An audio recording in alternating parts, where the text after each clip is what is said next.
Looking for Madden 21 Ultimate Team coins with fast delivery? IG Vault has the cheapest and most reliable coins on the market. Click the link in the description and use coupon code SPORTS for 6% off your order. What's up YouTube? It's Duke back here from sportsgamers.com. In today's Madden 21 tip, I'm going to break down one of the best passing plays in the game. You can use this setup I'm about to show you to shred any defense out there, from cover 2, cover 3, match, man defense, the blitz, all-out coverage, whatever, it does not matter. And I'm going to show you guys examples of how to beat every defense in this video. So make sure you watch the whole thing so you don't miss out. We're going to be going over the meta stuff you see online defensively and how you can easily attack it. So you guys know I'm posting a lot of bunch tight end tips. I ran bunch tight end a lot this year. I'm currently running trips tight end, but bunch tight end is still one of my absolute favorite offenses in the game. So we're going to be taking a look at that. And if you do want to run bunch tight end, I would recommend the Jets playbook on offense. I just think it's the best one if you want to use a bunch tight end as your offense. Now, as far as substitutions and all that stuff goes, generally speaking, I like to have my fastest, best receiver in the slot. If he has deep out elite, that's great. Doesn't have to. I then like to put my second fastest or second best receiver, I guess you could say, as the inside receiver, where you see I have Hardman. Generally speaking, the outside receiver, is kind of, I would say, my least targeted. So if you have one receiver that's not as good as the others, that's probably where I'd put your worst receiver. But still, when you play modes like MUT, honestly, at this point, everyone needs to be a good receiver for you guys to be able to work it out. Now, listen, everybody knows how to run PA boot over. It's been abused and spammed for months. But I'm about to show you guys a very unique way that nobody uses that's absolutely insane. I feel like it's much better than the average, person who just does the same setup every single time. Can get easy to stop. So first off, let's look at this defense that everybody seems to like. At a cover 3 with zone drops, 25-5-5, double Mabel, Mike Blitz 3. You guys struggle to beat Mike Blitz 3. This play is going to kill it. So we all know the common setup on defense. It's basically this right here. And then we're going to use it in the middle with our user defender. The reason why this works well is you're going to take the flats away with the purples and the sideline away with the clouds. And then you're just going to cover the middle of the field yourself. Now, guys, if you want to get better at Madden 21, make sure to check out sportsgamers.com. That's where I put all my tips, weekly tips, offensive and defensive schemes, ebooks, everything you guys need to dominate and win more games. Also, if you enjoy my weekly tips and free gameplays on YouTube, make sure you subscribe to the channel, drop a like on the video. We get 300 likes on this video, we'll post another fire tip for you guys. So, first off, we're going to always, you want to delayed fade the tight end. Those are really good. I know you guys know that. That should go without saying, but that's not going to be our primary read. We're next going to put the outside receiver in the bunch on a flat, and then we're going to slant the inside receiver. Now, as far as the running back goes, if I need to block him because of the blitz, I'll block him. Now, if they're not really sending too much heat at me, and, I have a running back that has the hot routes, or I have hot route master, and I have a ghost route, I'm going to put him on a ghost route. But if I don't, and in this case I don't, I'm going to put him on an option route. The reason why I like this is against man coverage, he'll basically turn into an out route. And if you have a good route runner at running back, just a good receiving running back, he's going to beat man coverage every time. Now, if it's zone, he's basically just going to run a curl and just kind of sit down underneath the crosser, and that will also distract the defense in the middle of the field from the delayed fade if we choose to release it. So the last thing we're going to do is we're going to motion this receiver over and snap the ball after he takes about 2 to 3 steps past the tight end. So what you guys are going to notice is that now we have a lot of different reads here. This is not your typical rollout, PA boot over, cheese abuser, whatever you want to call it. You actually want to stay in the pocket with this play initially, and if you don't have anything, then at the last second you can roll out. But this is I'm going to explain my reads here. So first thing I always look at is this left flat. A lot of players against bunch tight end on the 3 receiver side of the formation, they won't really worry too much about the flat. That's just because most people worried about, crossing routes over the middle, delayed fades, and then the smart route at tight end corner, or maybe the running back out of the backfield. Oftentimes you can catch people sleeping over here in the flat. So if that's open, we'll take it. It's not open here. So once I see that, then I'm looking more so towards the middle of the field because I know I have the crosser, I have the running back option, and I have the slant. Now, in this case, I mean, honestly, the crosser was open right here, and the running back was sort of open, but the slant to me was just easy read, so I hit that. Now, let's say that you don't like any of your reads, any of your initial reads that I just went over. They're all kind of, they're maybe not locked down, but they're kind of iffy, nothing just obvious. That's when I actually, if I feel like that, I'll roll out of the pocket and I'll release my tight end delayed fade, because then they're going to have to account for that with their user. And also when you roll out, as you guys should know, the crossing route deep on the sideline will get open. Even honestly, even against these deep zone drops, you can lead it over the top of it if you roll out. So let's go ahead and move the ball back and give us some more space to work with. I do generally like to have the bunch on the wide side of the field. If you're just someone who rolls out like crazy, obviously you probably want to roll out to your quarterback's strong, hand, but like if he's right-handed to roll out right, but that's not a huge deal. Anyways, we're going to change up the defense a little bit, and we're going to look at this now with the same setup on offense and just a little bit different adjustments. We're going to go with a few more zones over the middle of the field versus just double Mabel, because when you double Mabel, the middle of the field is extremely vulnerable.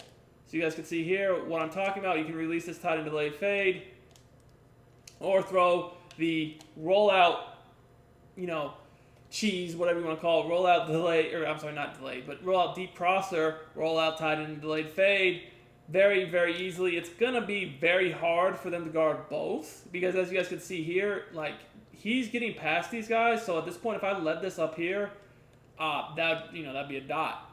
Now here, basically all I did was just wait for my tight end to get open because I could see that they weren't using him. Bam. He was easy read.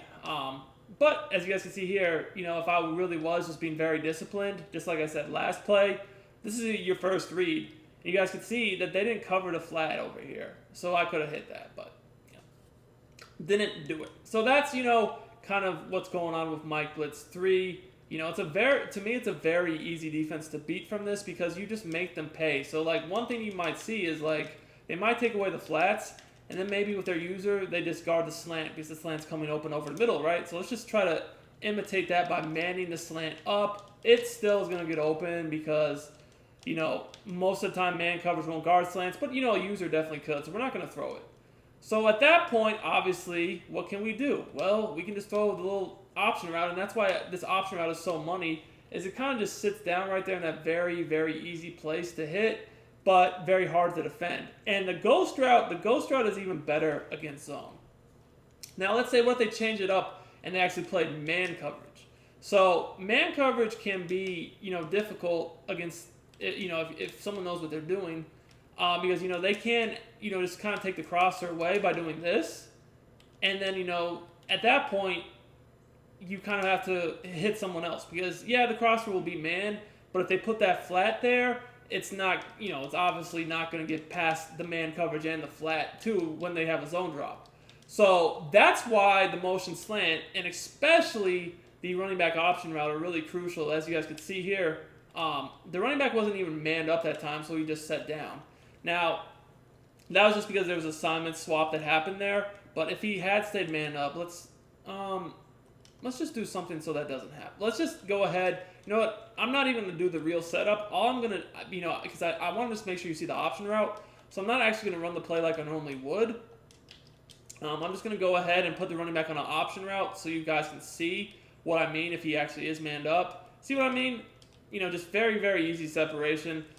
Don't really even have an elite receiving back there. But like I said, if you do play Mutt and you have a Kamara, Reggie Bush, if he's manned up, even with a really good safety or something, DB something, he's still going to whoop. So that's a really, really effective read for you.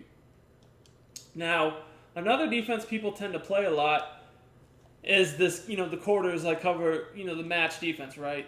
And cover 4 match, basically. 3-5 is good. Big nickel over G is good. But let's go ahead and just take a look at it from this. So, this is a very common, thing you'll see.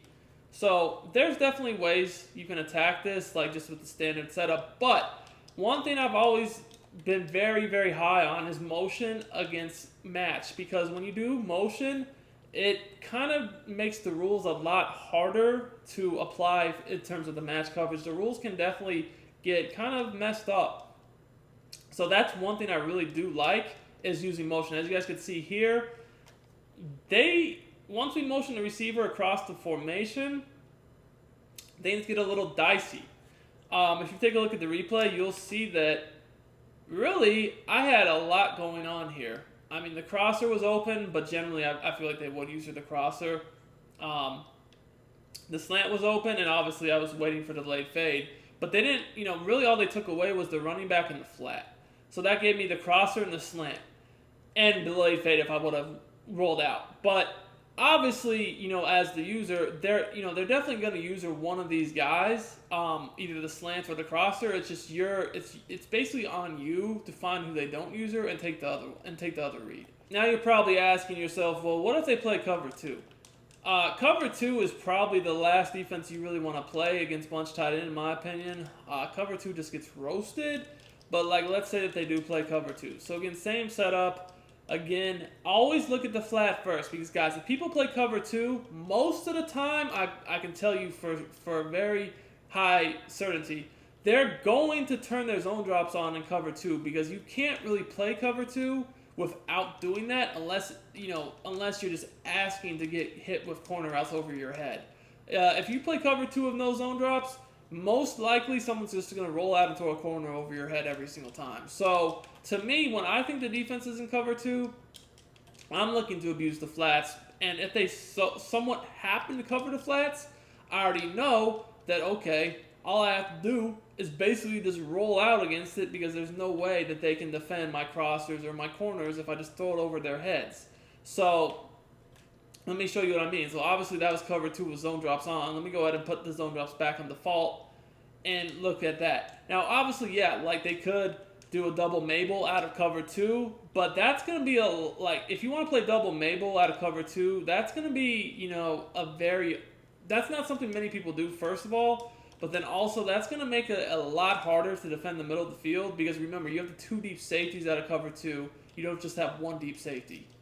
But anyways, as I was saying, if I did see something like this, I would probably go ahead and double team the end on the side I wanted to roll out to, and made sure that I just basically threw the crossing route over the head, released the fade so they can't user it, and it's that simple. I actually like this setup a lot better than the default PA boot over setup, because this just gives you more options. Now, if you do have a playmaker receiver right here, the default setup is better, because then you can just playmaker this guy back and forth, which is what I've done a lot. But for people who don't, have a lot of abilities or don't have playmaker at least, this setup is definitely a lot better. It's more of a setup to where if you like to stay in the pocket and make your reads, this is going to be great for you. This is not a setup where you're just going to roll out and go crazy every play. This is a much better play for reads, and then you do have your rollout option at the end of the play if you don't like anything else. So that's kind of the rollout is kind of the bailout. Anyways, I hope you guys enjoyed this tip. Remember, smash that like button. We'll drop some more very soon. Until then, it's Duke, and I'm out of here.